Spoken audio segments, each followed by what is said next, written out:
Lo que vamos a hacer ahora va a ser un poco diferente. Yo voy a intentar sacar algunos puntos que hemos escuchado y que tienen que ver con nosotros como profesionales de la psicología, y después pues les voy a tirar a ustedes la pelota para que cada uno que quiera participar, y esta vez sí a mano alzada y con micrófono, nos haga también una reflexión sobre lo que ha podido ver que pueda tener que ver con nuestro trabajo. Pero antes de eso, y sé que esta es la parte más oficial, más oficialista, yo estoy aquí en representación de un grupo grande que somos el grupo de emergencias del Colegio de Psicólogos de Madrid. Hemos trabajado mucho para que esto saliera adelante y estamos súper orgullosos porque aquí estamos. Tengo uno puesto, gracias. Y también queremos dar las gracias, aparte del colegio, por supuesto, a los ponentes que han venido con toda la facilidad del mundo. Nos habéis facilitado muchísimo las cosas, pero en concreto quisiera agradecerle a una compañera que ha sido la que más ha trabajado, que es Elena, que sin ella no estaríamos aquí ninguno. Y sí, la vamos a aplaudir.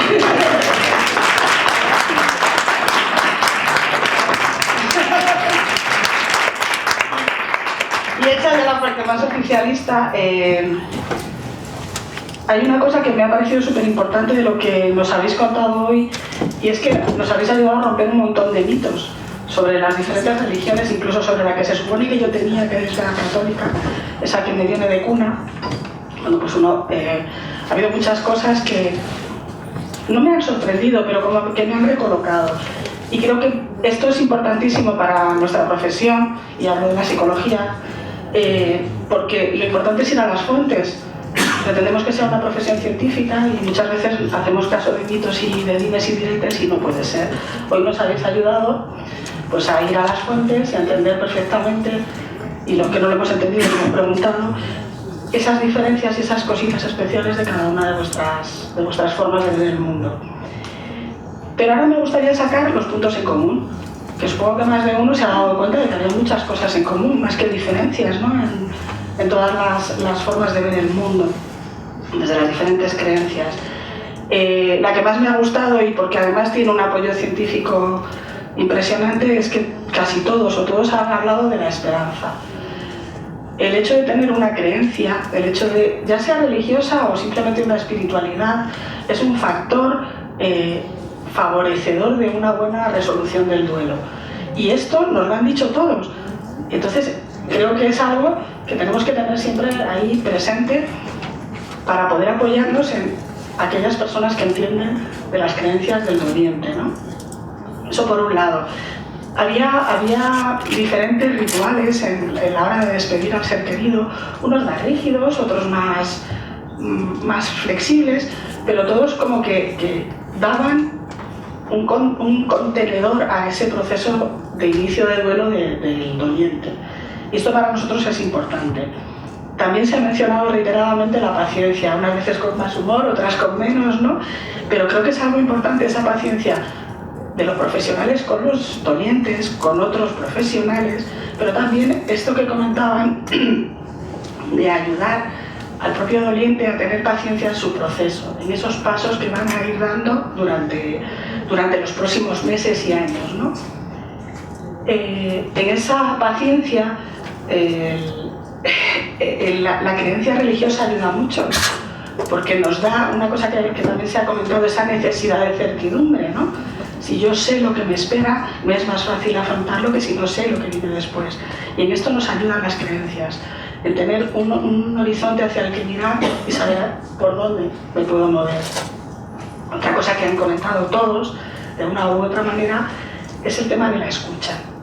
Y a mí me ha encantado poder confirmar una creencia que yo tenía, que es que las religiones respetan a cada una de las personas. Todos han dicho, ante preguntas muy concretas, respetamos lo que el doliente necesita en cada momento, ¿no? Y eso es fundamental también para nosotros como profesionales, el observar y el respetar esas decisiones. Y luego ha habido otras aportaciones que hablaban de conocer a quien me apoya.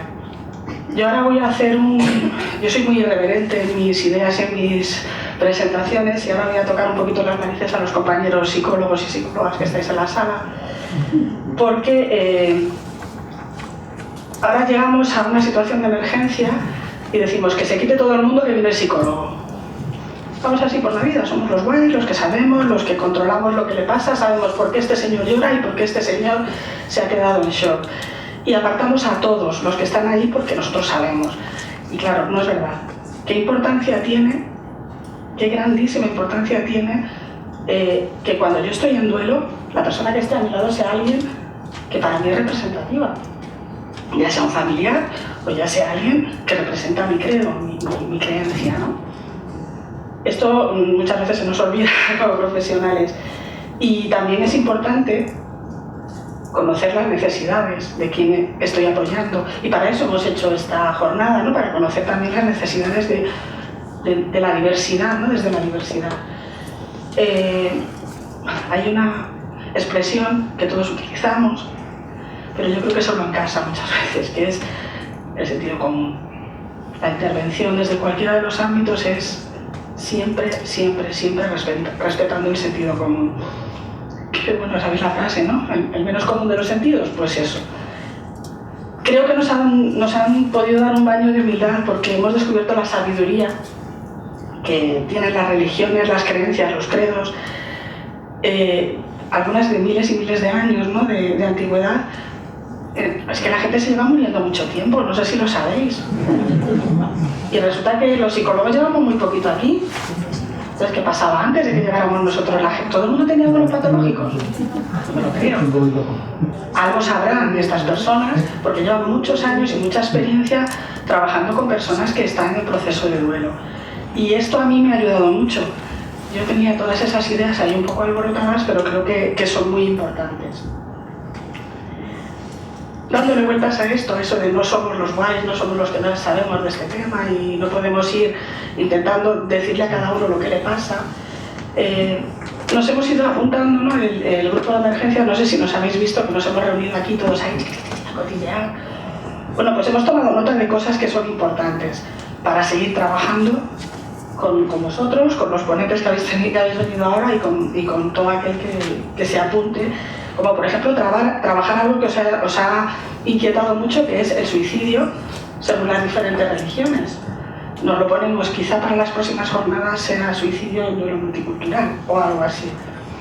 Y hemos hablado del tema de los primeros auxilios psicológicos, que algunos profesionales de la psicología piensan que es nuestro terreno exclusivo, que nadie más debe tocarlo porque somos los que sabemos. Pero la realidad es que si lo ponemos en contexto, los primeros auxilios psicológicos son como los primeros auxilios médicos llevados a la psicología. Es decir, cualquier persona con una formación adecuada puede dar esa primera atención, ¿no? Esa primera acogida psicológica. Y creo que podemos aprender mucho de las personas que se han sentado hoy aquí sobre cómo manejarlo según las diferentes formas de ver el mundo. Nos apuntamos también cómo trabajar a lo mejor una guía, un manual, algo para poder llegar a todas las creencias y ayudar incluso a los ministros de cada una de esas creencias a poder poner en práctica estos primeros auxilios. Como último punto de mi parte, y fijaros que no llevamos nada, como último punto de mi parte quería dejar claro que somos profesiones o hacemos trabajos que van en equipo, que no son excluyentes. Nosotros, digamos, no estamos ahí para hacer una labor religiosa, no atendemos a las necesidades espirituales o religiosas de las personas en duelo. Nuestro trabajo somos profesionales de la salud, nuestro trabajo es cuidar de la salud de la gente, ayudar en la prevención de problemas de salud mental que las personas pudieran tener. Y desde ese punto de vista, el equipo con cualquiera de estos profesionales es el ideal, ¿no? Todos pasamos por el duelo alguna vez en la vida, nadie de los que está aquí se ha librado ya, todos habéis pasado por algún duelo, si no es por un fallecimiento, es por algún otro tipo de pérdida. No siempre necesitamos un psicólogo que esté ahí contándonos cómo nos vamos a sentir, ni nada de esto, ¿no? Pero sí es bueno que cuando yo lo necesite, haya alguien que me explique que estos sentimientos que estoy teniendo son normales. O sea, ha salido la normalización también las mesas, me comentaba Darío en este intercambio que hemos hecho que para él es muy importante algo que han comentado sobre el tema de dar o no dar medicación a una persona en duelo. Pues yo insisto aquí, sentido común. Ni por norma sí, ni por norma no. Vamos a ver qué necesita cada persona. Nos decía, por ejemplo, ¿no? Una persona que lleva 4 días sin dormir, que es incapaz de concentrarse, que no se entera ni dónde está, a lo mejor necesita algo que le ayude a bajar ese nivel de activación y relajar un poco, pero siempre respetando al doliente. Volvemos a los puntos anteriores. Entonces vamos a tener que hacer una labor de introspección con respecto al sentido común que cada uno de nosotros tenemos, para poder hacer ese trabajo, digamos, desde el segundo plano, y solo nuestra intervención va a ser necesaria, y valga la redundancia, cuando sea necesaria. Es decir, no siempre es imprescindible que haya un psicólogo interviniendo.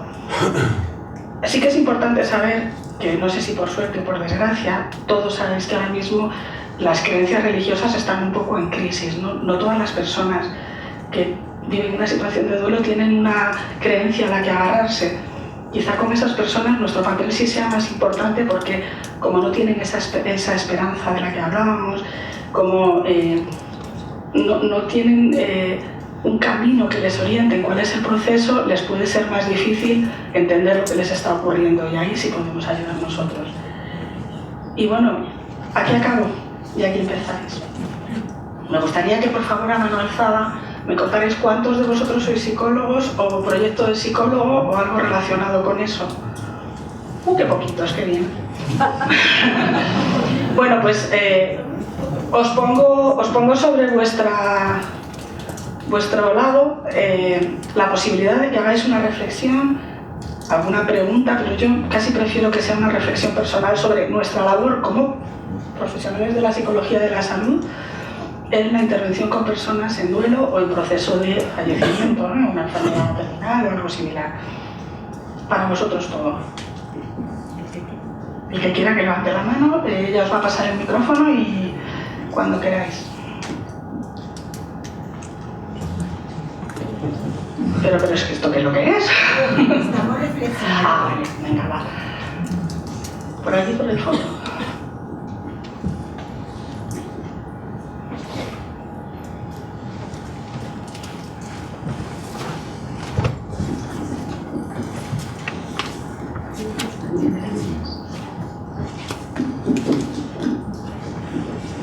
Preséntate un poquito para que... Sí, hola, buenas tardes. Soy Pilar Fernández y trabajo como psicóloga. Y primero felicitar al grupo de emergencia del Colegio de Psicólogos, porque me han gustado mucho las jornadas y además han estado muy bien organizadas, y también felicitar a los ponentes porque me han parecido de muchísima calidad.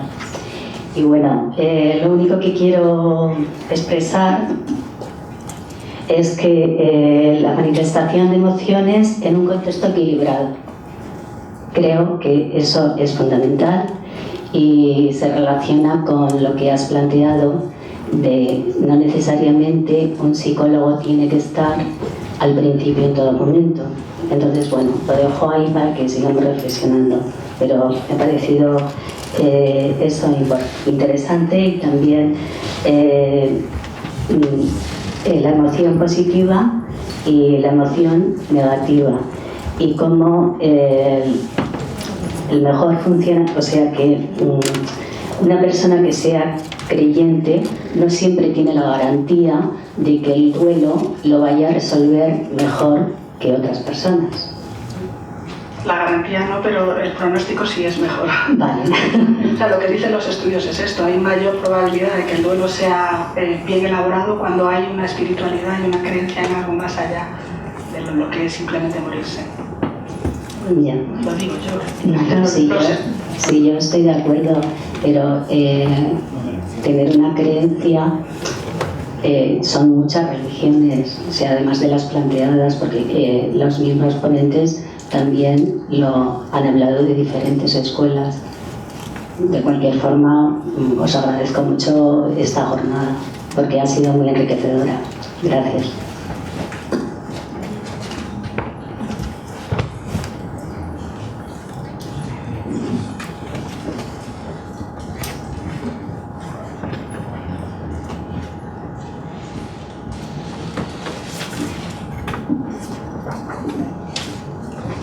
Bueno,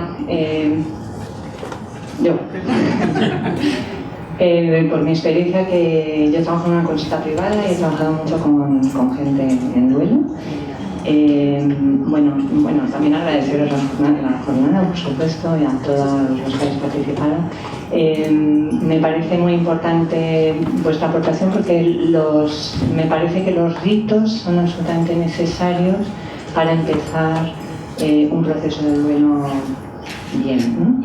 Y creo que estamos en una sociedad que está perdiendo mucho los ritos que facilitan, que ayudan mucho a elaborar los primeros momentos, ¿no? Por una parte lo de los ritos, y luego otra cosa es que me parece que estamos en una sociedad donde la prisa y el estar bien prima y es lo que está bien y es lo que es mejor, y entonces yo me encuentro con muy poca paciencia de las personas para poder vivir con tranquilidad el duelo, y que la gente que les rodea también está impaciente y todo el mundo quiere, bueno, vamos a salir, vamos a divertirnos y a terminar con esto lo antes posible, con lo cual se dificulta mucho, ¿no? Pero que me parece que estamos en un momento en la sociedad que no ayuda a esto. Parafraseando a Enrique, a lo mejor tendríamos que hacernos taoístas todos, ¿no? Para eso, estamos como buscando siempre el bienestar y nos olvidamos de que para poder estar bien tenemos que compararlo con emociones negativas, si no, no sabemos qué significa estar bien, ¿no? Pero completamente de acuerdo contigo. Bueno, buenas tardes, soy María Antonia Soto, psicóloga, trabajo bastante en emergencias, y primero felicitaros por la buena organización de estas jornadas, y creo que el tema de bastante interés, sobre todo por el tema de la religiosidad, ¿no? Quería introducir al respecto, ya que es un tema, estamos hablando de cómo influye la religión en el ámbito de cuando fallece alguien, y es el cuestionamiento de la misma cuando ello se produce, que también se nos da en muchas ocasiones. Es como que si Dios existe, ¿por qué me ha hecho esto? ¿Por qué ha pasado esto? ¿Por qué se ha llevado a mi hijo? Y entonces como que los pilares de esa fe se suelen pues diluir un poquito. Entonces el manejo por parte del psicólogo ahí también a veces hay que llevar cuidado, porque podemos caer en la tentación de decir, ¿qué le decimos? ¿Que sí? ¿Que lleva razón? ¿Que no? ¿Que no lleva? Entonces, pues que hay que tener en cuenta que esos pilares en esas situaciones muchas veces, pues esa esperanza que nos ayuda y es un mejor predictor del duelo, pues no es tan así.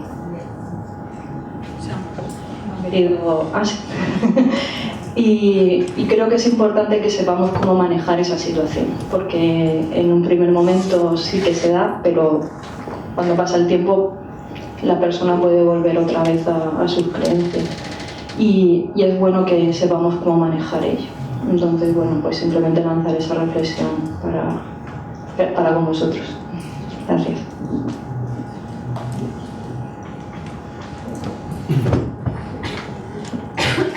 Hola, soy Fernando Artigas. Yo digo que muchos creyentes viven la esquizofrenia espiritual, porque por un lado le atribuyen a Dios la causa de su desgracia y por otro van a pedirle consuelo, ¿no? Entonces los cables se te cruzan totalmente. A menos que tengas una fe adulta y entiendas que no es Dios el causante del sufrimiento, sino quien te sostiene en el sufrimiento. Y esa perspectiva hace la diferencia. Porque entonces la persona encuentra, ¿no?, en la religión la fuerza, que de otra manera, lo que nos decían los ponentes, lo que hace es que ante una situación de sufrimiento tu fe se desvanece. Porque Dios, a quien ya has cumplido, resulta que se cargó lo que más amas, ¿no?, o se llevó lo que más amas. Entonces, por ahí un lado. Por otro lado, mi reflexión en la línea de que me hace mucha ilusión que nos acerquemos las posturas, porque si es verdad que desde la postura psicológica tienes que estar indiferente ante la creencia, ¿no?, o la religión, no ante la persona. Y entonces, si la persona tiene mecanismos de afrontamiento, y es violinista y lo vas a poner a tocar el violín, si es religioso, le tienes que invitar y ayudar a apoyarse en situaciones de dolor en aquello que cree. O sea, aprovechar, porque lo importante es de la persona. Bien, por ahí se me hacía mi reflexión.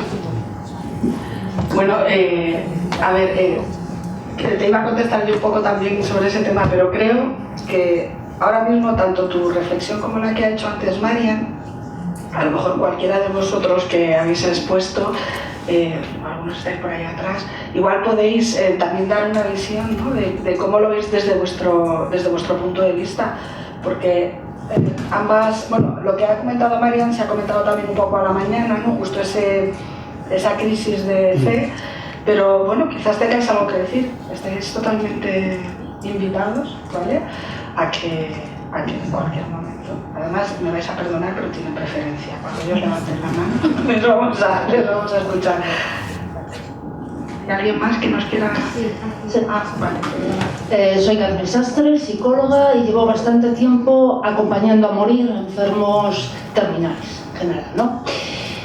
A mí me gustaría hacer una pequeña puntualización, y es, en este tema, abrir un poco el campo. Porque la muerte duele, eso es impepinable. Pero nos duele también cuando estamos cerca, aunque no seamos los afectados. Porque te vas a encontrar con tu propia muerte, o sea, eso no lo podemos olvidar. Entonces, para mí es un poco, al igual que es difícil sostener una tristeza si no somos capaces de sostener nuestra propia tristeza, sostener la muerte de alguien si no somos capaces de sostener la nuestra, si no somos capaces de enfrentarnos a nuestros propios miedos, ¿cómo podemos servir de apoyo para que otro enfrente sus miedos? O sea, me parece un punto que no debemos perder, ¿no? Gracias. Voy a intervenir porque como tengo pues aprovechar. Fíjate, es súper importante y una de las cosas que nosotros en el grupo de trabajo tenemos muy presente, ¿no?, es la preparación del profesional para poder trabajar eso, para poderlo gestionar. Lo hemos comentado con algunos de los ponentes, ¿no?, de enfrentarse a esto una y otra vez y otra vez y otra vez, y no siempre estoy en el mismo estado emocional, ¿no? Pues es difícil. Y efectivamente, también hay una parte de humildad por parte del profesional.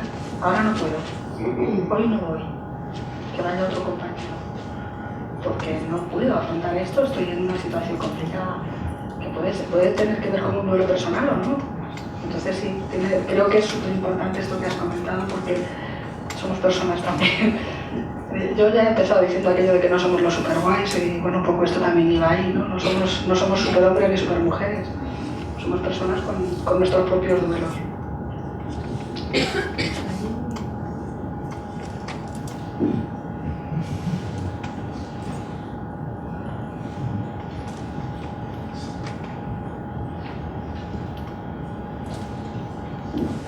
Bueno, primero quería felicitarles. Yo soy Iskra, soy psicóloga, trabajo con mujeres víctimas de la trata en Proyecto Esperanza, y realmente pues ha sido muy importante el participar hoy.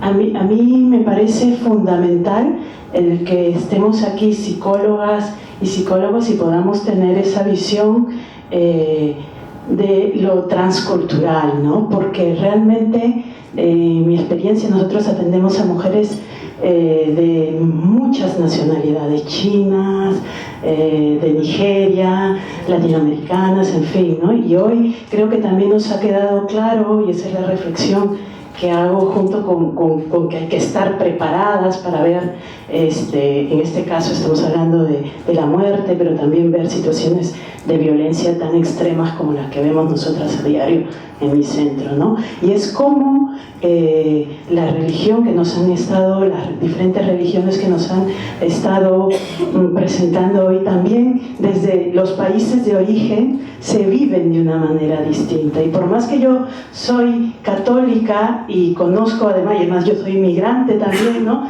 La vivo desde mi país Perú, la he aprendido, de repente me encuentro con España que la vive de una manera y la expresa de una manera, y de repente estoy con una mujer nigeriana que la expresa desde su marco cultural, y a mí me parece que tener en cuenta eso es muy importante porque somos ignorantes y hay que colocarse en la ignorancia y acompañar el proceso de esa mujer, ¿no? Y además, en nuestro caso, el Proyecto Esperanza, que lo estoy preguntando, con una situación de a veces pues asesinatos a familia en origen por una cuestión de una mafia, ¿no? Entonces, pues complejiza, digamos, las situaciones de duelo.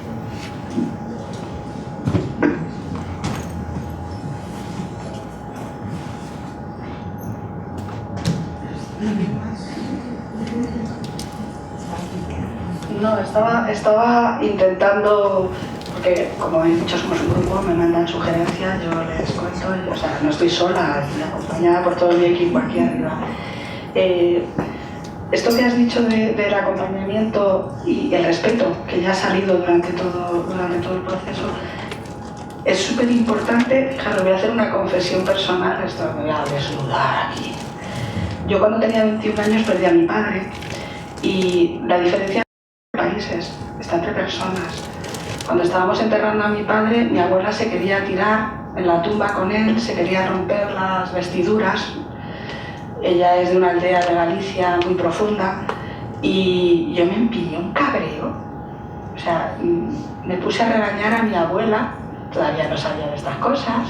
Entonces, bueno, pues estaba viviendo mi propio duelo y me enfadaba mucho porque para mí eso no era un duelo adecuado. Y yo no quería dejar a mi abuela que mostrase su duelo como ella podía mostrarlo. Y al no dejarla hacerlo, me he sentido muy culpable durante un montón de años porque ella no pudo procesar ese inicio del duelo como ella necesitaba hacerlo, y le costó mucho tiempo salir. Porque aparte, pensar que una de las cosas que siempre hemos hablado, la muerte de un hijo, es una de las peores cosas, pero es que mi abuela tenía 80 y tantos años cuando mi padre murió con 61. Entonces era como que si la que me tocaba era a mí. Y no le permití por mí, además que de verdad yo soy muy vehemente cuando me pongo, y me agarré a mi abuela, la saqué del cementerio, creo que monté más alboroto yo que ella incluso. Y después, con lo que yo sé ahora, si yo pudiera volver con lo que sé ahora aquel momento, otro gallo nos cantaría. No tienes ni siquiera que irte tan lejos, en la misma familia. Hay formas diferentes de vivir, con la misma religión, con las mismas creencias.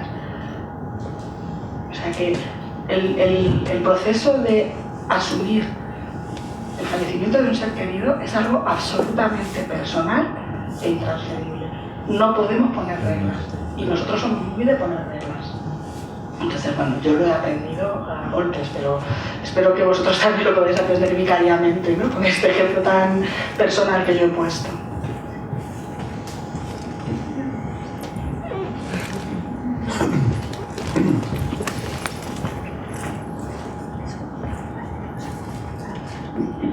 Vale. En general, las intervenciones de los representantes de las distintas confesiones o credos, creo que todo lo que aportaron está muy bien porque cuadra con lo que más o menos se sabe de la evaluación de lo que es la intervención psicológica en duelo. Solamente hay 3 puntos que yo quisiera matizar. El primero, hay 2 personas, el último representante de lo anterior, que manifestó que la gente no, una cosa es que la gente no acepte tranquilizantes, etc., pero agregó porque eso podía callar el sufrimiento, y ese sufrimiento era necesario. Y esa es una afirmación que en la actualidad está cuestionada. No digo que todo el mundo está de acuerdo con eso, pero el que haya que sufrir intensamente para asimilar el duelo es una cosa que no está apoyada ni por los estudios longitudinales ni por la opinión de los clínicos. Entonces, ese es un elemento que yo diría que yo matizaría. El otro que yo creo que lo dijeron muy bien, pero que lo voy a enfatizar, es la importancia de la expresión, de una expresión que sea voluntaria, no obligatoria y, digamos, no extremadamente intensa. Lo importante es compartir, si la gente quiere, recuerdos, emociones, y enfatizar la parte positiva sin negar las negativas, pero no necesariamente, y que obviamente eso depende de las normas culturales. Por ejemplo, hablábamos con el compañero de Valencia, mi visión que tenía de los rituales funerarios musulmanes era de gran expresividad, de mucho dolor, de mucha intensidad. Pero claro, había por una parte, se explicaba por un contexto político, estaban en general en medio de una lucha política y una lucha armada, primero. O sea, segundo, tiene que ver más con la cultura, digamos, de África del Norte, pero no en la cual también se integran las plañideras. Pero por ejemplo en Indonesia, por lo que yo sé, no es aquí. Y las plañideras también se integraban, venían de la cultura judía, por lo que dijo el señor. Entonces ese es el segundo punto. Y el tercero, por supuesto que existe un afrontamiento religioso negativo, cuando uno duda de Dios, duda del teísmo que uno pensaba, etc. El problema, que lo planteó la compañera, entonces en realidad esa forma de afrontamiento predice el malestar. No disminuye el bienestar, pero predice el malestar. El problema es cuál es la alternativa que le podemos plantear a alguien que deja de creer en un teísmo. Bueno, una posibilidad tiene aquí ¿cómo se llama? La Confederación Budista de España, que está dispuesta a cogerlo, que es un chiste, ¿eh? Y lo otro, que es más complicado, no, pero bueno, es una alternativa. Y lo otro que es más complicado, y tiene que ver, digamos, probablemente ya por mi avanzada edad, por el tema del sentido de trascendencia y las conmemoraciones que lo apoyen para gente que no es creyente. Entonces, claro, tú no le puedes decir a él, hombre, ya, pues ya tú no eres creyente, ahora transfórmate en humanista, ¿no? O me da lo mismo, el marxista cuando muere cristiano, o el nacionalista mundial, me da lo mismo. Claro, no es tan sencillo. Ahí es donde yo no tengo tan claro, porque el punto no es tanto la creencia per se, sino que es la creencia que estructura. ¿Se acuerdan que les conté que la gente creyente tiene ligeramente mayor bienestar que los no creyentes? Pero eso es verdadero sobre todo en culturas menos secularizadas. En Europa la situación es mucho menor, por ejemplo en Estados Unidos. Los inmigrantes muy creyentes tienen menos bienestar porque no logran vivir su creencia en el entorno. Entonces el problema está qué alternativas plantearle a la gente que ha dejado de creer. Acabo de decir, sí, no, ya entiendo, decir, eso afrontamiento religioso negativo no es bueno para ti. Pero claro, ¿cuál es la alternativa? ¿Cómo reconstruir un sentido, digamos, más general? Y ahí yo creo que la importancia, digamos, de un diálogo sobre la trascendencia, etcétera, etcétera, es importante. Y ahí no tengo respuesta sencilla.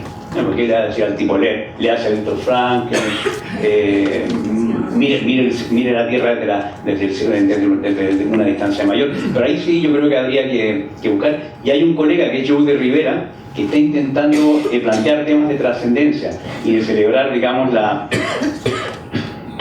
como dijo el representante de Ojalá, celebrar la eternidad infinita de la vida en esta tierra, pero que no sea religiosa. Entonces, es uno de los autores que yo puse, no logré desarrollar mucho, pero uno de los autores que considero que es un tema importante. Cómo trascender el afrontamiento religioso negativo de duda. Claro, si se va a otra religión está resuelto. Es una alternativa, me acabo de dar cuenta. Bueno, dos, se va a una religión teísta o se va donde los budistas, o sea, ya tenemos dos. Pero la tercera, habría que buscar alguna forma de dar una alternativa elaborada, y ahí no sé, supongo que en la práctica la gente, como las compañeras que han hablado, que han acompañado enfermos terminales, sea alguna forma que ellas ven de elaborar trascendencia. Alternativa, digamos, a la teísta o a la no teísta religiosa. No sé si me aclaré, pero bueno, como fui ordenado en la mañana, ahora me permitís ser desordenado. Fíjate, yo querría, digamos, abundar en tu planteamiento, y es que cuando una persona que está en proceso de duelo dice, ¿por qué Dios me ha hecho esto? Ya no creo en Dios, también hay que normalizarlo. Está enfadado, forma parte de mi proceso de duelo. Entonces, se han dicho estas... ¿Puedo hacer un chiste?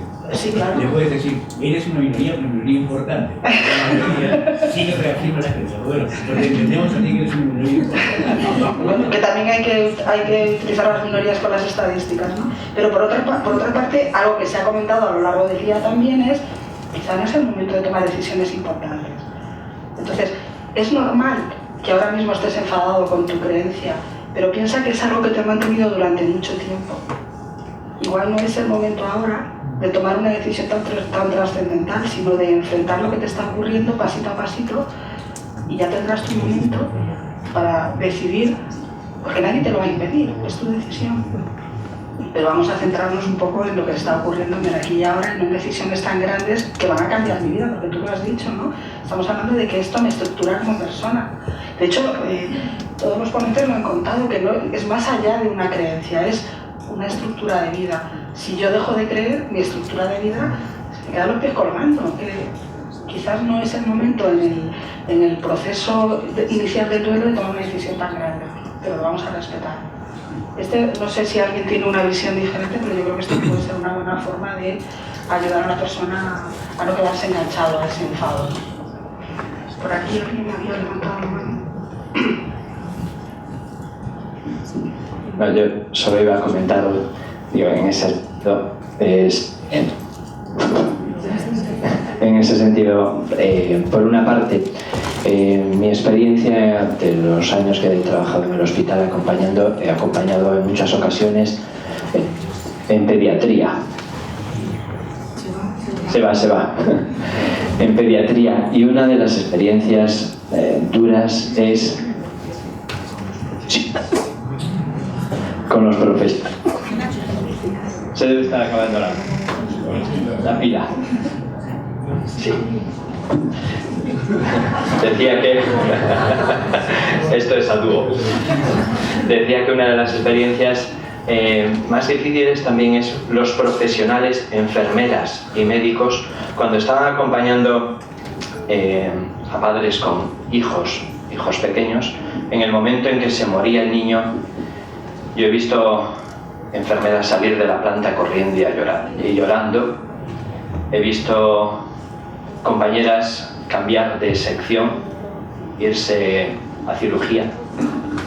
He visto a compañeros marcharse al poco tiempo, a los pocos meses, de oncología, hematología, porque el cuidar al cuidador es fundamental. Y lo que apuntabais, es decir, la elaboración inicial de todos estos temas para un psicólogo, para un trabajador en el ámbito de la salud, para un religioso, porque yo digo siempre, los curas somos humanos, los pastores son humanos.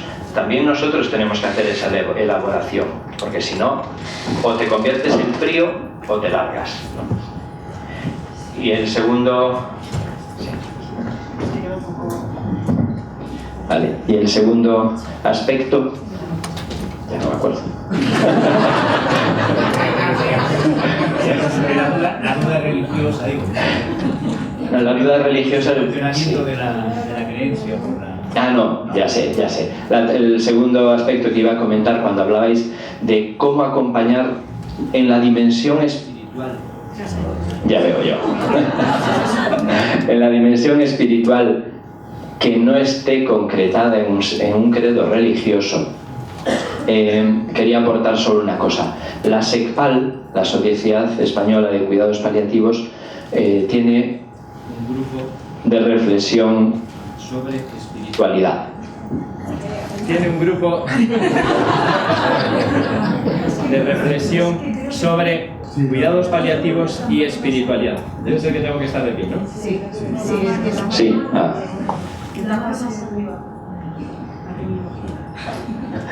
Eso, tiene un grupo de trabajo sobre cuidados paliativos y espiritualidad, o espiritualidad en el final de la vida. Están trabajando sobre ello. Es verdad que el grupo tiene elaborado un pequeñito libro que habla de eso, de la espiritualidad en el final de la vida, desde la clave de elementos comunes de trascendencia, de sentido, trascendencia, vinculación. Sí. Es la conexión. Sí. Sí, pues esos elementos los han estudiado un poco, tienen ese librito y siguen trabajando un poco sobre ello. Solo era como, diríamos, para que si trabajáis eso, que sepáis que hay gente también ya que está trabajando en ese ámbito. No es ese. No, este es de la Caixa y es un intento, yo creo que interesante, de poner en conocimiento de todos los puntos básicos de las distintas religiones que están presentes en Cataluña, que a lo mejor en alguna otra comunidad están menos presentes, pero en Cataluña, que seguramente es una de las más multiculturales, pues han recogido elementos comunes para conocimiento, pero no está en esa clave. La otra clave es más en profundidad de antropología básica, espiritual, diríamos, más allá de las religiones, o sobre la que después se construyen las estructuras religiosas, ¿no?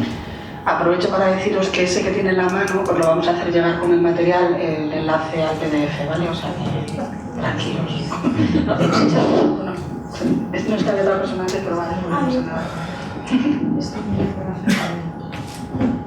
Bueno, pues hola, soy Violeta Varela y también soy psicóloga, ahora hay que decir general sanitaria. Antes decía clínica y ahora esto.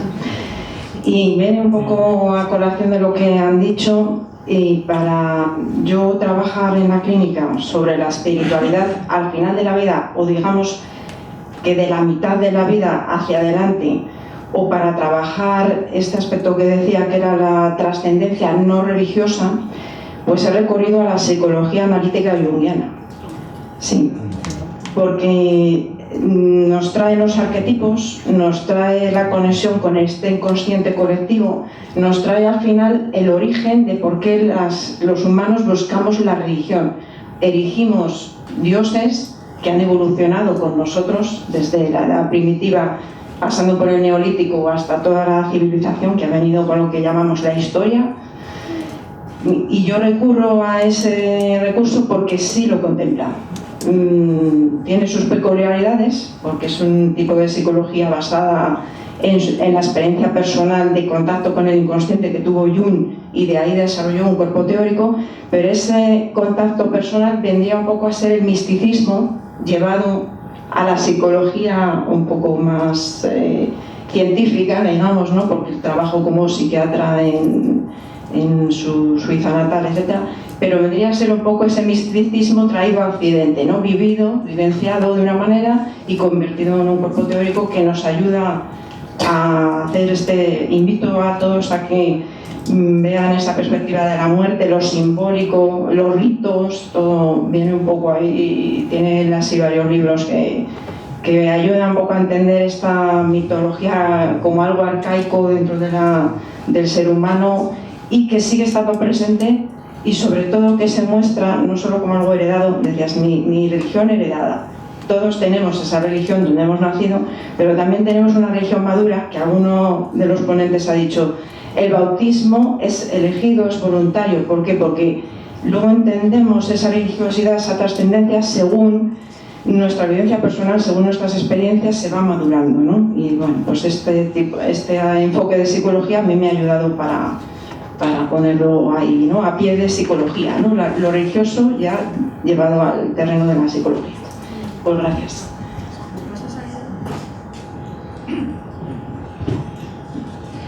Bueno, yo soy Matilde Lacoy, soy psicóloga también sanitaria. He trabajado en muchas vertientes, en especialidades diferentes, en cáncer, en esclerosis múltiple, en ELA, en duelos de todo tipo y demás. Y siempre en residencia de discapacidad, altas discapacidades, y siempre me he encontrado que hay un protocolo de última voluntad médico en el que se ve si hay si se hace una ayuda cardiopulmonar, pero realmente nosotros los psicólogos nos vemos abocados, y además creemos que es una labor de mediación, el poder tener una última voluntad a nivel emocional, psicológico. Hay personas que nos encontramos que no tienen familia, no sabemos cómo enterrarlo, hemos tenido que llegar a preguntar qué quieres que hagamos contigo, porque no tienes a nadie. Yo creo que sí sería necesario que hubiera un registro, o que por lo menos intentáramos hacer un protocolo sobre última voluntad a nivel emocional, psicológico, emocional, conductual, cómo comportarnos con ellos, cómo mediar con la familia, porque yo, por ejemplo, en cáncer sí que me han metido los médicos desesperados para en tratamientos de médula, cuando la persona está agónica, y esa persona me habla a mí de cómo quiere morir, de cómo quiere que la entierren, de qué ropa quiere llevar. me lo he encontrado así de golpe y me ha impactado muchísimo, porque además eran mis primeros años de profesión, pero sí que es verdad que además la conspiración del silencio que se da entre la familia y la persona que va a morir es muy, muy, muy fuerte en nuestra cultura. Hay una gran conspiración de silencio, con lo cual, ¿cómo podemos favorecer los psicólogos y las personas que os dedicáis a la espiritualidad, cómo podemos recopilar esa información para intentar mediar o ayudar a la persona cuando se encuentra sola? Yo creo que es una idea que además debería registrarse, deberíamos tenerla registrada en un centro de personas mayores o en un centro de discapacitados, en un centro, o tenerlo registrado en sanidad, ya que somos profesionales sanitarios, meterlo dentro también como una parte importante, porque lo único que se habla es de si muero, quiero que mi cuerpo vaya a la ciencia, para estudios de ciencia y demás, o no, quiero que me entierren, punto, no hay más. Pero hay una conspiración de silencio tremenda y no nos podemos permitir eso cuando podemos ayudar. Es una idea. Totalmente de acuerdo, ya es la hora, así que el que no ha hablado, mala suerte, no se ha lanzado. Vamos a dar paso a la mesa de clausura ahora. De verdad que os agradezco mucho, como habéis estado tomando notas, y bueno, luego en nuestra reunión de grupo veremos qué podemos hacer con todo esto, pero son ideas súper interesantes todas. Muchas gracias. Bueno, ya estamos llegando al final de esta jornada. Yo no quiero despedir esta jornada sin agradecer encarecidamente el trabajo, el esfuerzo que hay detrás, no solo a las entidades, y me tocaría, ¿no?, por ser miembro del grupo de emergencias del Colegio Oficial de Psicólogos de Madrid y coordinadora del grupo de emergencias, vocal de emergencias, y tener una larga trayectoria dentro del Colegio Oficial de Psicólogos de Madrid. Tendría que agradecer a todas las organizaciones que han estado aquí. Pero bueno, como muchos sabéis de la sala, por mi circunstancia personal, he decidido no dar la ponencia final. Entonces me vais a permitir que agradezca a las personas que están aquí, a las personas del colegio, por haber recogido esta iniciativa hace un año que lanzamos la idea de vamos a hacer unas jornadas de duelo y multiculturalidad. Me miraron un poco la Junta como otra idea de Miriam de estas locas que tiene, pero vamos a apoyarla. Bueno, debido a estas circunstancias personales, yo no podía estar en estos últimos tiempos. Me han sustituido absolutamente en todo, lo han recogido con todo el cariño, estoy recibiendo todo el cariño y el apoyo desde la Junta de Gobierno, los compañeros y compañeras del grupo de emergencias, todos los ponentes, todos los participantes, las organizaciones que estáis aquí. Y solo quería hacer una pequeña reflexión, ¿no?, que he ido recogiendo a lo largo del día, que me han aportado a mí esta jornada. A mí, personalmente, me ha aportado tranquilidad, me ha aportado paz. A todas las confesiones os tengo que dar las gracias, cada uno con su parte de espiritualidad. Me ha llegado a mí, pero ¿qué he visto que nos han aportado las confesiones como profesionales de la psicología? Las confesiones nos han aportado todos los aspectos de la vida de las personas. Nos aglutinan todos los aspectos enmarcados dentro de un dogma de fe. Nos hablan de conductas legales, sanitarias, sociales, relacionales. Nos cuidan el aspecto individual de cada practicante dentro de la comunidad y nos aportan la colectividad a una sociedad cada vez más individualizada. Hablar de duelo es hablar de un proceso inherente a cada uno de nosotros, a cada ser humano. Todos vamos a pasar por un proceso de duelo. Yo en este momento estoy pasando por un proceso de duelo. Un duelo traumático, un duelo que no está siendo fácil, un duelo sobrevenido. ¿Vale? ¿Qué pasa cuando hablamos de duelo, cuando hablamos de muerte? Todos corremos, todos lo tapamos, porque hablar de algo que no es agradable no nos gusta. Porque aunque sabemos que este tiempo es finito, vivimos en la inmediatez del hoy y de lo que tengo que hacer para mañana. Por lo tanto, como mucha gente te dice cuando suceden estas cosas, si yo quería llamarte, si yo quería estar ahí, pero el día a día me come. Es la expresión más habitual, el día a día me come y la vida es así. La vida pueden ser muchas cosas, lo que cada uno de nosotros y nosotras queramos. Está en nuestra mano que de nuestra vida hagamos algo productivo, positivo para nosotros y para los demás. Eso nos han aportado las confesiones cuando nos hablan del plano relacional. Hemos hablado del fallecido, fallecida, del doliente. Pero yo lo que he visto en todo lo que nos han aportado las confesiones es que nos hablan de una comunidad, nos hablan de los otros y de la importancia de los otros en el proceso del duelo. En el proceso del duelo es fundamental que los otros nos permitan ese espacio. Debido a esta periodicidad que tenemos, a esta temporalidad inmediata, cortamos los duelos y muchas veces convertimos en duelos patológicos duelos que no tendrían por qué ser patológicos, pero es como, venga, ponte rápido bien porque necesitamos que estés aquí para solucionar cosas que no importa que tú estés o no estés porque va a haber otros que puedan recogerlo. Si en vez de ser tú el que está sufriendo o pasando ese proceso de duelo, pues esto el fallecido, esas cosas dejarían de existir, dejarían de realizarse. La respuesta es no. Por lo tanto, cuando estamos en un proceso de duelo, tú estás sintiendo una multitud de emociones. Deja que los demás se acerquen, deja que los demás te ayuden, pero también vamos a permitir ayudar. Vamos a permitirnos como sociedad dar esos tiempos que como profesionales de la sanidad, como profesionales de la psicología sabemos que pueden oscilar entre 9 meses, año y medio, dependiendo. Pero socialmente nos lo cortamos. Vamos a permitirnos que esos duelos sean así. Vamos a permitirnos, es decir, estoy mal, pero estoy aquí. No puedo asumir toda la carga que llevaba antes, pero sigo apoyando. Entonces vamos a recoger todos esos momentos y vamos a utilizar esto que, como decía Mónica, los psicólogos llegamos poniendo normas, variando, ¿no?, en ciertos momentos, y resulta que desde las confesiones, como se lleva haciendo muchos años, porque la muerte siempre ha existido, lo tienen más normalizado, más integrado dentro de la colectividad. Vamos a permitirnos otra vez esa colectividad.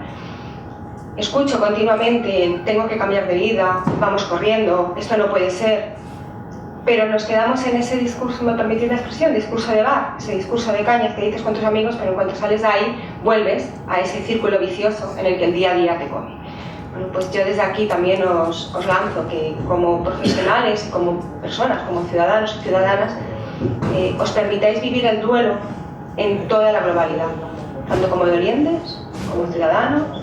Porque el otro día, fijaros, en el tanatorio, había una persona que me decía: a mí esto del tanatorio es algo que no me gusta, que yo lo llevo muy mal.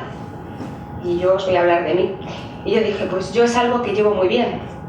Porque es algo que me parece positivo, que me parece bonito. Digo, porque tú no estás aquí por el fallecimiento de mi madre.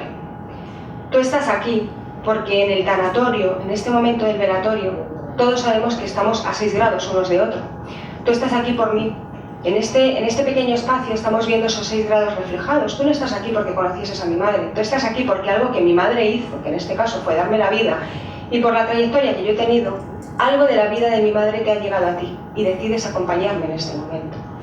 Entonces vamos a retomar esas bases para que nos sirvan de ayuda y de relación de ayuda que tanto hablamos y que la plasmemos en realidad, ¿no? Entonces yo quería agradecer a todos los compañeros y compañeras, a los ponentes, a todas las organizaciones, el apoyo por estas jornadas que se iniciaron con mucha ilusión y que yo las clausuro con mucha ilusión, aunque en mi tono de voz podéis notar tristeza, pero no puedo tener otro tono de voz. Pero también quiero que os llevéis el agradecimiento que quiero trasladaros a todos y a todas los que estéis hoy en este auditorio.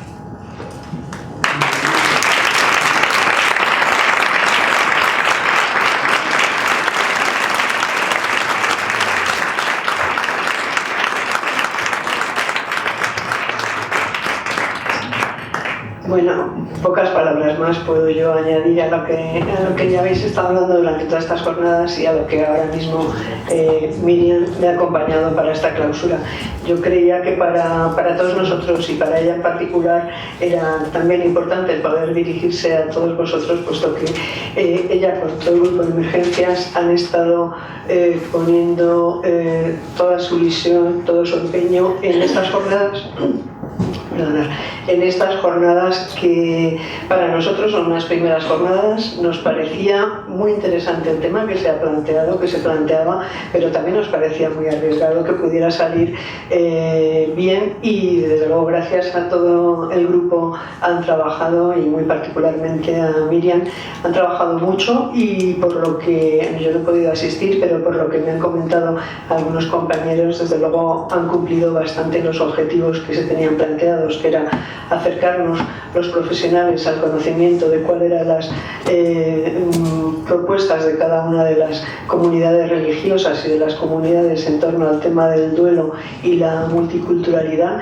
y por otro lado que también todas estas comunidades que nos acompañáis y con las cuales coincidimos a veces en nuestro ejercicio profesional, pudierais tener también un conocimiento mayor de cuál es nuestra forma de entrada en algunos de los temas en los que también tenemos que trabajar de manera específica para ayudar a nuestros ciudadanos, personas queridas, pacientes, en fin, toda una serie de personas que nos acompañan en nuestro ejercicio profesional y que nos parecía importante.